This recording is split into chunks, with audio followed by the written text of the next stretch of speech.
Hello friends, ഇന്ന് എനിക്ക് കുറച്ച് കണവ കിട്ടിയിട്ടുണ്ട്. അപ്പോൾ അത് നമുക്കൊന്ന് റോസ്റ്റ് ചെയ്തെടുക്കാം. അപ്പോൾ ഈ കണവ ഞാൻ കഴുകി വൃത്തിയാക്കി വച്ചിരിക്കുകയാണ്. അപ്പോൾ അത് റോസ്റ്റ് ചെയ്യുന്നത് എങ്ങനെയാണെന്ന് നമുക്കൊന്ന് നോക്കാവേ.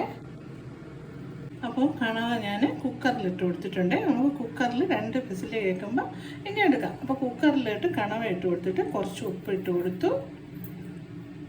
പിന്നെ നമ്മൾ മഞ്ഞൾപ്പൊടി, മസാല എല്ലാം കൂടെ ഇട്ട് പെരട്ടി നമുക്ക് കുക്കറിലിട്ട് വേവിക്കാം. മഞ്ഞൾപ്പൊടി, പിന്നെ നമുക്ക് 1 സ്പൂൺ, 1.5 സ്പൂണോളം മുളക് പൊടി ഇട്ടിട്ടുണ്ട്.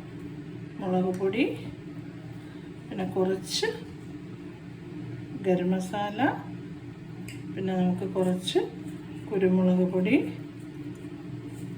പിന്നെ കുറച്ച് മല്ലിപ്പൊടി, കുറച്ച് മല്ലിപ്പൊടി. സവാള നമ്മൾ വഴറ്റുമ്പോൾ അതിൽ കുറച്ച് മുതിട്ടണമല്ലോ.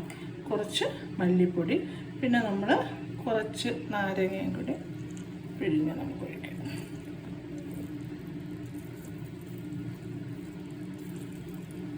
ഇതെല്ലാം കൂടി നമുക്കൊന്ന് പെരട്ടിയിട്ട് നമുക്ക് അടുപ്പിലൊന്ന് വെച്ച് 2 വിസിൽ കേൾക്കുമ്പോൾ നമുക്ക് എടുക്കാം. നല്ലപോലെ നമുക്കൊന്ന് പെരട്ടി വയ്ക്കാം. വെള്ളം ഒന്നും ചേർക്കണ്ട, ഇതിൽ വെള്ളമുണ്ട്.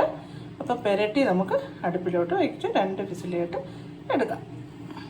അപ്പോൾ ഞാൻ നല്ലപോലെ മസാലയൊക്കെ പുരട്ടി വെച്ചിട്ടുണ്ട്. ഇനി കുക്കർ അടുപ്പത്ത് വെച്ച് നമുക്ക് 2 വിസിൽ കേൾക്കുമ്പോൾ ഓഫ് ചെയ്തെടുക്കാവേ.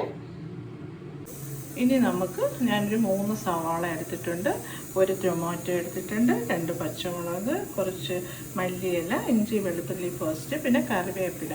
ഒരു വെളിച്ചെണ്ണയിലാണ് നമ്മളിത് ചെയ്യുന്നത്. എന്നിട്ട് നമുക്കിത് വെന്ത് കഴിഞ്ഞിട്ട് നമുക്ക് റോസ്റ്റ് ചെയ്ത് എടുക്കാം.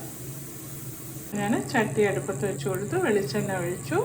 ഇനി നമുക്ക് ചൂടായിട്ടുണ്ട്, കടുക് ഇട്ട് കൊടുക്കാം.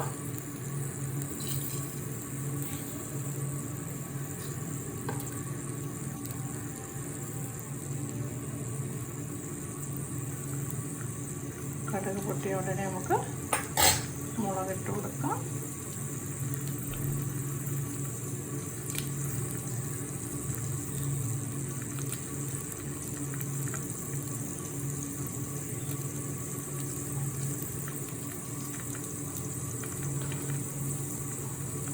സവാള ഇട്ട് കൊടുക്കാം.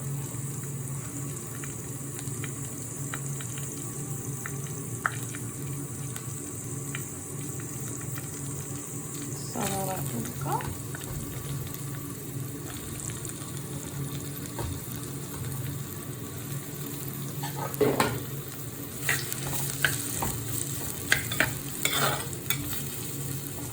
ഇഞ്ചി വെളുത്തുള്ളി പേസ്റ്റ് ഇട്ട് കൊടുക്കാം. പച്ചമുളക് ഇട്ട് കൊടുക്കാം.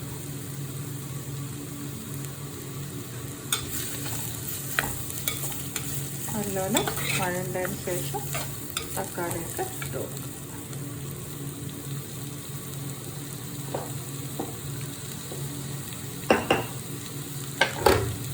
കുറച്ച് ഉപ്പ് ഇട്ട് കൊടുത്താൽ മതി. നമ്മൾ ഉപ്പ് കണവയിൽ ഇട്ടിട്ടുണ്ട്, നോക്കിയിട്ട് വേണം ഇട്ട് കൊടുക്കാം. കുറച്ചിട്ട് നല്ലപോലെ വഴണ്ട് വരട്ടെ.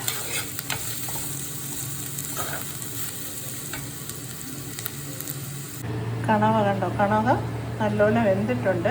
അതിലെ വെള്ളം കണ്ടോ, നമ്മൾ ഒരു തുള്ളി വെള്ളം പോലും ചേർക്കാതെയാണ് മസാലയിൽ വേവിച്ചത്. കണ്ടോ, ഇത്രയും വെള്ളമുണ്ട്. അത് നമുക്ക് ഉള്ളി കൂടെ ഇട്ട് വഴറ്റി അങ്ങ് റോസ്റ്റ് ചെയ്തെടുക്കാം. ഏകദേശം ഒരു പകുതി വാടി വന്നിട്ടുണ്ട്. വഴറ്റിട്ട് നമുക്ക് തക്കാളിയും കൂടെ ഇട്ട് കൊടുക്കാം. തക്കാളിയും ഉള്ളിയും കൂടെ നല്ലപോലെ വഴറ്റതിന് ശേഷം കുറച്ച് മസാല ഇട്ടാൽ മതി. നമ്മൾ ഓൾറെഡി കണവയിൽ ഇട്ടിട്ടുണ്ട്. അപ്പം ഇതിനാവശ്യമായ മുളക് പൊടി കുറച്ച് ഇട്ട് കൊടുക്കാം. അപ്പം ഇത് നല്ലപോലെ ഇനി വഴണ്ട് വരട്ടെ.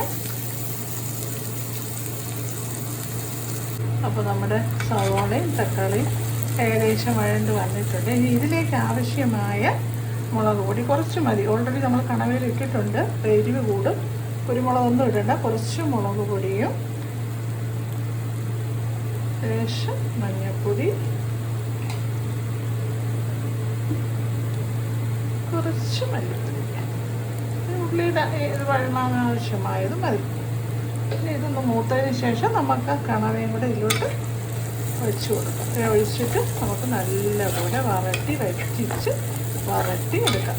അപ്പോൾ കണവ റോസ്റ്റ് റെഡി. ഏകദേശം റെഡിയായി വരുന്നുണ്ട്. അപ്പോൾ ഇതും കൂടി ഒന്ന് മൂത്തിട്ട് നമുക്ക് കണവയിലോട്ട് ഇട്ട് കൊടുക്കാം.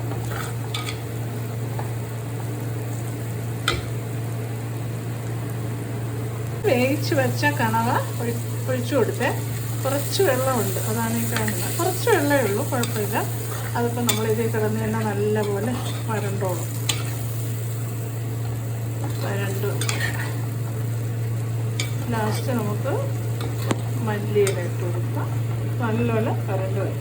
അപ്പോൾ നമ്മൾ കുക്കർ വേവിച്ചതുകൊണ്ട് നല്ലപോലെ വെന്തിരിക്കും. അതുകൊണ്ട് നമുക്ക് വേവില്ല, കണവയൊക്കെ ഇല്ലേ നല്ലപോലെ വേകണമല്ലോ. അത് നല്ലപോലെ വരട്ടിയെടുക്കാമേ. അപ്പോൾ കണവ റോസ്റ്റ് ഇവിടെ ഏകദേശം റെഡിയായി. ഫൈനൽ സ്റ്റേജാണ്. ഞാൻ ഇതിൽ കുറച്ച് ടൊമാറ്റോ സോസും കൂടി ഇട്ട് കൊടുക്കുന്നുണ്ട്.